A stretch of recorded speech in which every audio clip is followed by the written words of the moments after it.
മറ്റു വാർത്തകൾ നോക്കാം. തൃശൂർ കൊരട്ടി ചിറങ്ങരയിൽ വീട്ടിൽ വൻ കവർച്ച. അലമാരയിൽ സൂക്ഷിച്ച 35 പവൻ സ്വർണ്ണാഭരണങ്ങൾ കവർന്നു. ചിറങ്ങര സ്വദേശി പ്രകാശിന്റെ വീട്ടിലാണ് മോഷണം നടന്നത്. ഇന്ന് പുലർച്ചെയായിരുന്നു മോഷണം. ലോക്കറിലായിരുന്ന സ്വർണം കഴിഞ്ഞ ദിവസമാണ് ഇവർ വീട്ടിലേക്ക് കൊണ്ടുവന്നത്.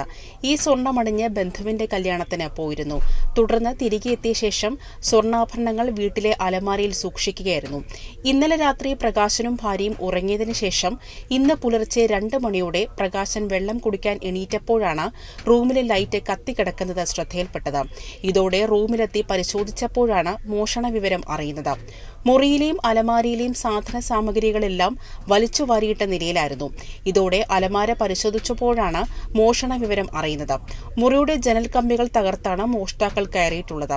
വിവരമറിഞ്ഞ് കൊരട്ടി പോലീസ് സ്ഥലത്തെത്തി തെളിവുകൾ ശേഖരിച്ച CCTV ദൃശ്യങ്ങൾ ഉൾപ്പെടെ കേന്ദ്രീകരിച്ച് അന്വേഷണം ആരംഭിച്ചു.